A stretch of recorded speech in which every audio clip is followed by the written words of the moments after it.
Hello friends, எல்லாருக்கும் வணக்கம். எல்லாரும் எப்படி இருக்கீங்க? இன்னைக்கு காலையில பிரேக்ஃபாஸ்ட்டுக்கு சப்பாத்தியும் காளான் கிரேவியும் வைக்கலாம் அப்படின்னு நினைச்சேன். ஆல்ரெடி நம்ம சேனல்ல காளான் கிரேவி ரெசிபி போட்டிருக்கேன். இருந்தாலும் இன்னைக்கு பண்ற மெத்தட் கொஞ்சம் புதுசு, நல்ல டேஸ்டாவே இருக்கும். இப்போ வாங்க இது எப்படி பண்றது அப்படிங்கறத பார்க்கலாம். முதல்ல ஒரு ஃப்ரை pan வச்சிருக்கேன். அதுல வந்து பாத்தீங்கன்னா ஒரு 5 முந்திரி போடலாம்.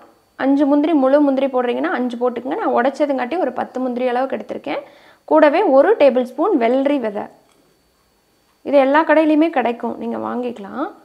இத முதல்ல இந்த பாத்திரத்துல சேர்த்துக்கலாம். இந்த முந்திரி வந்து ஆப்ஷனல் தான், இருந்தா போடலாம் இல்லாட்டி விட்டுறலாம். இத போட்டு சும்மா ஒரு 2 செகண்ட் மட்டும் லேசா வறுத்தறலாம். இப்போ இதல கொஞ்சமா தண்ணி சேர்த்துறேன்.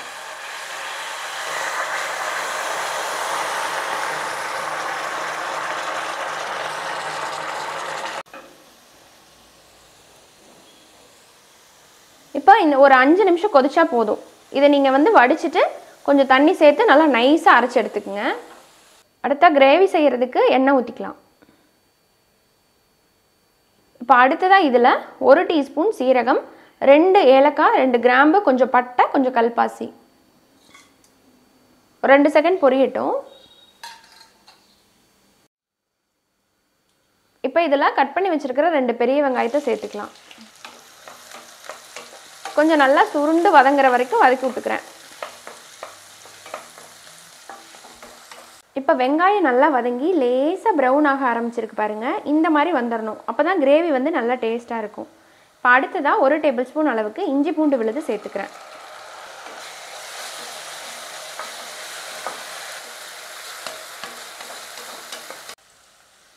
இப்போ இஞ்சி பூண்டு நல்லா வதக்குனதுக்கு அப்புறம் கொஞ்சமா மஞ்சள் தூள், 1 டேபிள் ஸ்பூன் அளவுக்கு மல்லித்தூள் சேர்த்துக்கோங்க. 1/2 டீஸ்பூன் சீரகத்தூள், காரத்துக்கு தகுந்த மாதிரி மிளகாய் தூள் சேர்த்துக்கலாம். இதெல்லாம் சேர்த்துட்டு இந்த மசாலாவோட நல்லா மிக்ஸ் பண்ணி கொடுக்கலாம்.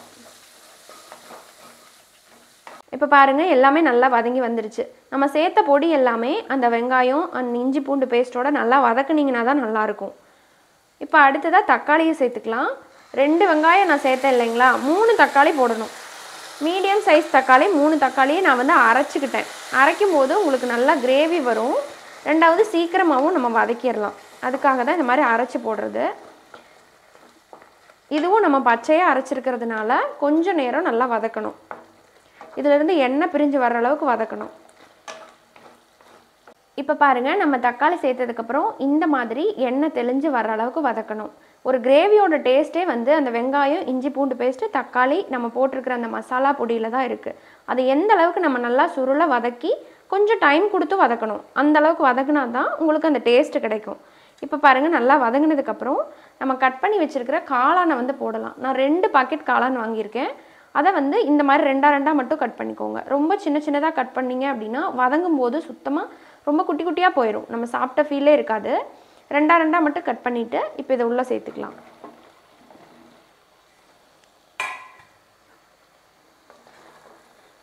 இப்போ இந்த மசாலாவோட இந்த காளானை மிக்ஸ் பண்ணி கொடுங்க. இந்த காளானும் நல்லா தண்ணி விட்டு வரும். கொஞ்ச நேரம் இதோட பச்சை வாசம் போகிற அளவுக்கு வதக்கணும். நல்லா வதக்க தான் உங்களுக்கு டேஸ்ட் கிடைக்கும்.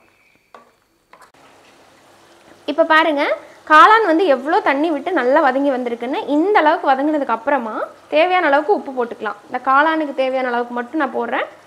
இப்போ கொஞ்சம் தண்ணி ஊற்றி இதை நல்லா வேக வச்சுக்கலாம். இதுலேயே பாதி வெந்திருக்கும் காளான் வதங்கினதுலேயே. இன்னொரு 5 நிமிஷம் வெந்ததுனாவே போதும். இப்போ நம்ம அந்த முந்திரி வெள்ளரி விதை 2 போட்டு அரைச்ச அந்த பாலை வந்து உள்ளே சேர்த்துக்கலாம். இது 2 போட்டு அரைச்சி சேர்க்கறது கிரேவிக்கு வந்து நல்ல டேஸ்ட் கொடுக்கும். இதுக்கு முன்னாடி இந்த மெத்தட் ட்ரை பண்ணலைன்னா நீங்கள் இது மாதிரி செஞ்சு பாருங்கள். இப்போ பாருங்கள் உடனே திக்காக ஆரம்பிச்சிருக்கு. உங்களுக்கு வேணும்னா கிரேவி உங்களுக்கு எந்த பதத்தில் வேணுமோ அந்த அளவுக்கு தண்ணி சேர்த்துக்கலாம். இப்போ பாருங்கள் இந்த ஸ்டேஜில் கொஞ்சம் உப்பு சேர்த்துக்கலாம். அப்படியே வந்து நம்ம காளானுக்கு மட்டும் தானே சேர்த்தோம். இப்போ கிரேவிக்கு வந்து கம்மியாக இருக்குது. இப்போ சேர்த்துட்டு லேசாக மிக்ஸ் பண்ணி கொடுத்துட்டு கொதிக்கிட்டு ஒரு 2 நிமிஷம்.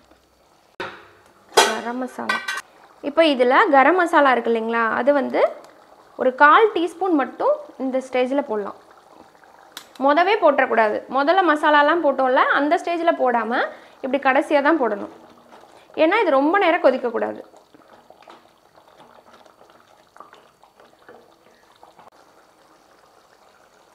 அடுத்ததாக மெயினாக அந்த கிரேவிக்கு நல்ல டேஸ்ட் கொடுக்கறதுக்கு சர்க்கரை. நான் வந்து ப்ரௌன் சுகர் சேர்க்குறேன். ப்ரௌன் சுகர் தான் சேர்க்கணும் அப்படின்னு அவசியம்லாம் கிடையாது. நீங்கள் வெள்ளை சர்க்கரையே போட்டுக்கலாம், இல்லை நாட்டு சர்க்கரை வேணாலும் போடலாம். பட் நாட்டு சர்க்கரை மேபி டேஸ்ட் மாறலாம். நீங்கள் வெள்ளை சர்க்கரையே போட்டுக்கோங்க 1 டீஸ்பூன் அளவுக்கு. இப்போ இதில் கடைசியாக வந்து கசூரி மெத்தி, காஞ்ச வெந்தயக்கீரை. கசூரி மெத்தினா என்னென்னு நிறைய பேர் கேட்குறீங்க. வெந்தயக்கீரை இருக்குது இல்லைங்களா, அதை வந்து இந்த மாதிரி ட்ரை பண்ணி ஒரு பாக்கெட்டில் போட்டு விற்பாங்க. கசூரி மெத்தி அப்படின்னு கடையில் கிடைக்கும், நீங்கள் அதை வாங்கிக்கலாம். உங்களுக்கு அப்படி கிடைக்காத பட்சத்தில் வெந்தயக்கீரையை காய வச்சு கூட நீங்கள் ஒரு டப்பாவில் போட்டு வச்சுக்கிட்டு இதை யூஸ் பண்ணிக்கலாம். இது இந்த மாதிரி கிரேவி செய்கிறதுக்கு போடும்போது நல்ல டேஸ்ட் கிடைக்கும். இப்படி கையில் வந்து லேசாக க்ரஷ் பண்ணி விட்டு உள்ளே சேர்த்துக்குங்க. அப்போ தான் அதோட மனம் வந்து நல்லாயிருக்கும். இப்போ பாருங்கள், கடைசியாக என்னோட குக்கிங்கில் ஒரு சீக்ரெட் அப்படின்னா, நான் இந்த மாதிரி கிரேவிக்கு எல்லாத்துக்குமே வந்து 1 டேபிள் ஸ்பூன் பட்டர் வந்து ஃபைனலாக ஆட் பண்ணுவேன். இது வந்து இந்த கிரேவிக்கு நல்ல டேஸ்ட் அண்ட் ரிச்னஸ் கொடுக்கும். இதை சேர்த்த உடனே ஒரு 2 நிமிஷம் இது மெல்ட் ஆகிற வரைக்கும் மட்டும் நம்ம மூடி வச்சுட்டு அதுக்கப்புறம் ஓப்பன் பண்ணி பார்க்கலாம். இப்போ பாருங்கள், 5 நிமிஷம் ஆயிருக்கு. நம்ம ஓப்பன் பண்ணி பார்க்கலாம். வாவ், எப்படி இருக்குது பாருங்கள் கிரேவி. நல்லா தக தகன்னு நம்ம சேர்த்துன அந்த பட்டர் வந்து அப்படியே நல்லா பிரிஞ்சு வந்திருக்கு பாருங்கள்.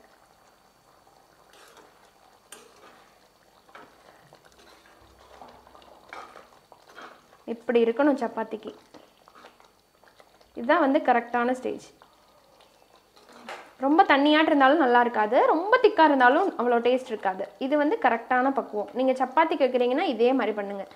இப்போ இதில் ஃபைனலாக மல்லித்தழை கொஞ்சம் போட்டுக்கிறேன். போட்டு நல்லா கலந்து விட்டுட்டு நம்ம ஸ்டவ் ஆஃப் பண்ணிடலாம். சூப்பராக இருக்குது வாசமாக. இப்போ அடுத்ததாக சப்பாத்தி சுட்டுட்டு நம்ம டேஸ்ட் பண்ணலாம்.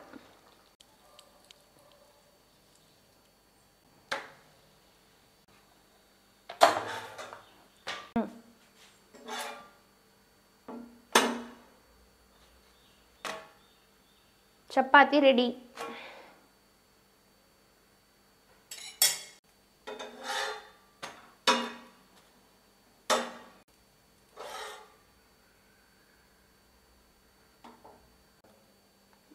இப்போ சப்பாத்தி ரெடி.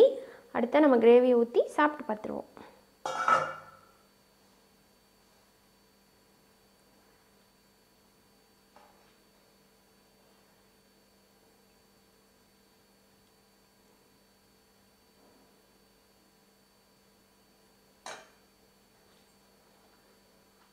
அப்படியே சூப்பராக சாஃப்டாக இருக்கு பாருங்க சப்பாத்தி.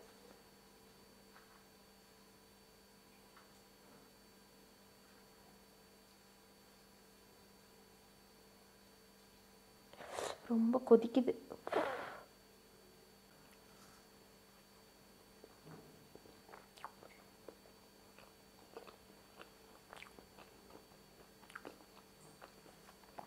ஹோட்டலில் சாப்பிட்றத விட சூப்பராக இருக்குது.